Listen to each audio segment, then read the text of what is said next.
Olá, amiguinhos do sétimo ano, tudo bem? Como é que vocês estão nessa quarentena? Espero que estejam todos com saúde, todos protegidos. Não saiam de casa, já está acabando, aguenta só mais um pouquinho. Logo, logo estaremos juntos em sala de aula tendo aula novamente. Meu nome é Marcos, eu sou professor da unidade Vila da Penha e Meia e estarei com vocês em mais uma aulinha aqui em EAD, Ensino à Distância. Galerinha, o tema de hoje é renascimento cultural. Renascimento. Vamos lembrar que em história sempre temos as palavras nos dando dicas. Então vamos pensar, o que é renascer? É nascer de novo. Olha, é o nascer de novo da cultura. Então nós estávamos estudando um período, né, onde tínhamos o feudalismo, onde a igreja controlava culturalmente as pessoas. Então, esse período, que mais pra frente a gente vai chamar até de Idade das Trevas, ele é um período que alguns caras falam que não tinha cultura. E por isso que eles estão trazendo a cultura novamente. É o renascer da cultura. E nós vamos ver da onde vai vir isso. Tá? Esses caras, eles vão olhar lá para trás, lá para o período greco-romano, para a história antiga, e vão se inspirar nesses caras, nos caras da antiguidade. Por isso, renascimento, por isso o renascer, o nascer de novo. E esse movimento, ele é um movimento intelectual, ele é um movimento de ideias, ele não é uma revolução, ele não é uma mudança de governo, ele não é uma mudança de estrutura, ele é uma nova forma de ver a arte, de ver o mundo. Tudo bem? Então, vamos começar olhando um dos principais pontos do Renascimento. Tá? E eu vou começar com uma frase do William Shakespeare. Olha só, acompanha comigo. Que obra de arte é o homem, tão nobre no raciocínio, tão vário na capacidade, em forma o movimento, tão preciso e admirável, na ação como um anjo, no entendimento é como um Deus, a beleza do mundo, o exemplo dos animais. Olha como, com essa frase, o William Shakespeare coloca o homem lá no centro de tudo. É o homem que é centro de tudo. O homem é como um Deus no entendimento. Olha como o homem é o ser importante, um ser belo, um ser perfeito. Isso aqui está na obra Hamlet, que é uma peça de teatro. O Renascimento, ele acaba entrando em quase todas as esferas da arte europeia. Ele pega a poesia, a literatura, a escultura, o teatro, a própria dramaturgia. Você tem também, pegando nos quadros, nós vamos ver o dentro de quadros também. E como é que isso pode ser classificado? Essa ideia de se colocar o homem no centro de tudo. A gente chama de antropocentrismo. Homem, centrismo, centro. O homem no centro de tudo. E olha só, olha como a gente pode enxergar a diferença do que é medieval, o que é o anterior e o que é o Renascimento. Olha que o homem vitruviano, no estudo de Leonardo da Vinci, é o homem no centro, é o homem circunscrito, é o homem numa circunferência, num quadrado perfeito. A questão da matemática vai ser muito importante. Então você vai ver que ele faz proporções no corpo humano, para se entender o corpo humano.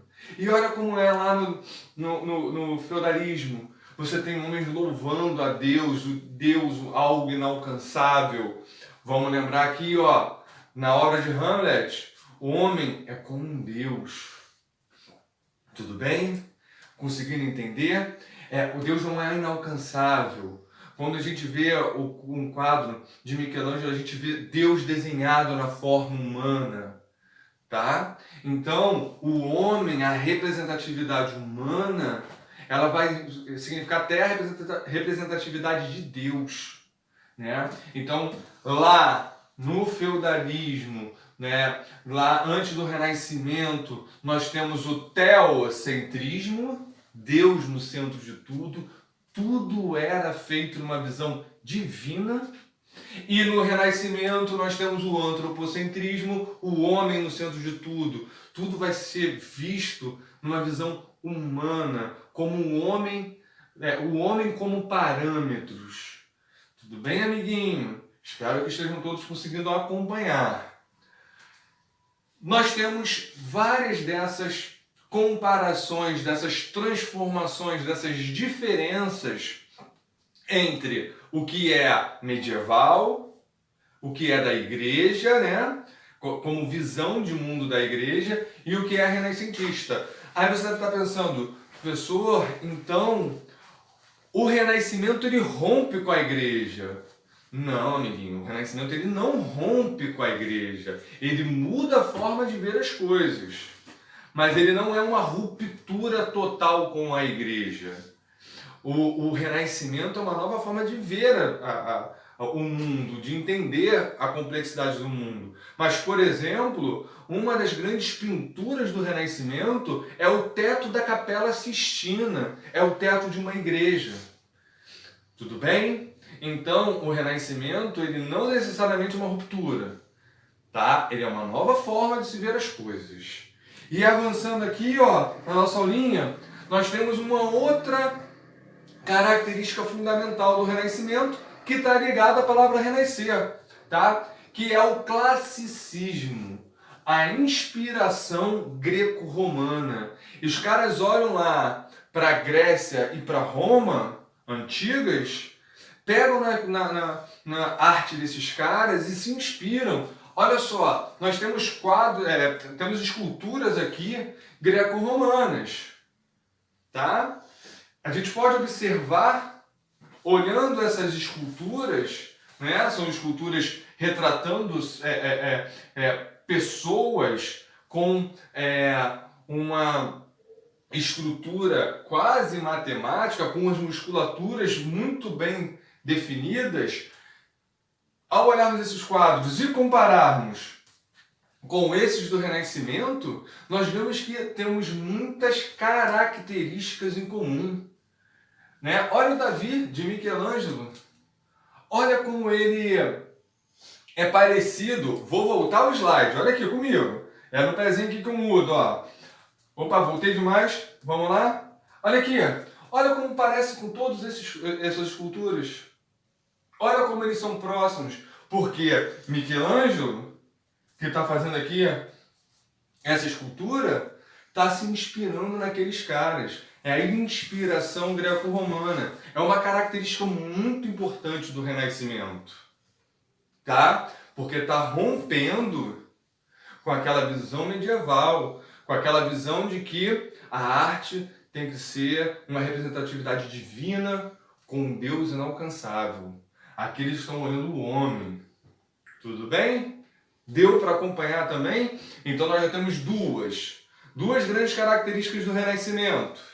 O antropocentrismo, o homem no centro de tudo, que está se contrapondo ao teocentrismo, e nós temos o classicismo, que é a inspiração greco-romana.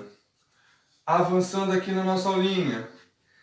Se esses caras estão olhando o corpo humano com um caráter quase matemático, é porque esses caras estão começando a pensar em ciência.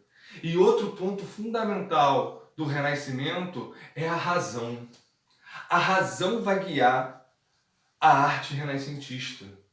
A razão vai guiar a visão renascentista. Né? E olha que coisa interessante. Isso acaba com a criação da imprensa. Quando esses caras começam a criar um sistema de reprodução via papel. É um carimbão que esses caras vão começar a difundir as suas ideias. Quando as ideias começam a percorrer a Europa, através da imprensa, do Gutenberg, né, que cria esse sistema, quando esses caras começam a espalhar, a ideia percorre a Europa. Olha que interessante, o Renascimento surge lá na Itália, cidade burguesa, e o Renascimento tem muito a ver com a burguesia, a gente vai ver na parte 2 da nossa aulinha, no próximo vídeo. Ela começa lá na Itália e ela se espalha pela Europa. Ela vai ganhar outras denominações quando chegar lá em outras áreas da Europa. Ele chega lá com o teatro de Shakespeare na Inglaterra, ela chega no pensamento de Erasmo de Roterdã, lá na região da Holanda, né? Então, esse movimento, ele se espalha por toda a Europa, tá? E lembrando que nós estamos falando da Europa Ocidental, né? Olha só, temos Luís de Camões em Portugal, Miguel de Cervantes na Espanha. Olha que interessante. E então, dentro do pensamento racional, nós temos o estudo de anatomia de Leonardo da Vinci. Lembra lá? Ele já estava vendo o homem vitruviano, aquela primeira imagenzinha do cara no círculo. Esse cara está estudando anatomia, as musculaturas, o corpo humano. Ele está analisando o corpo humano. E temos a teoria heliocêntrica, em que a Terra gira em torno do Sol. Era comum, eles pensavam que o Sol girava em torno da Terra. Quando nós olhamos para o céu e vemos o Sol passando, a impressão que dá é que nós estamos parados e o Sol está em movimento. Esses caras começam a estudar e percebem que, na verdade, é a Terra que gira em torno do Sol. Tudo bem, amiguinho?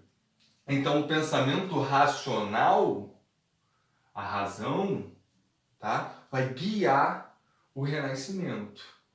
No último ponto, amiguinhos, nós temos o naturalismo. No naturalismo, nós temos a beleza como finalidade das coisas.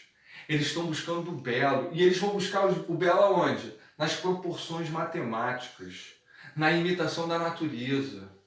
Né? Eles representam o homem e a natureza com muitas cores, porque o final, a arte final, a busca final desses caras é a perfeição. Eles tentam fazer uma arte perfeita para contrapor as outras artes. Então, esse naturalismo é mais um ponto, né? Mais uma característica do Renascimento que nós temos. Amiguinhos, conseguiram compreender essa nossa primeira aula de Renascimento? Na próxima aula nós vamos ver outros pontos, outras características e de que maneira ele surge e quem está relacionado a essas obras. Espero que estejam todos muito bem. Vamos finalizando hoje por aqui. Espero que estejam todos protegidos e falta só mais um pouquinho, galera. Mais um pouquinho para vencermos esse vírus e para voltarmos à nossa convivência. Estou morrendo de saudade. Logo, logo a gente está junto e até uma próxima aula. Um grande abraço e um beijo para vocês.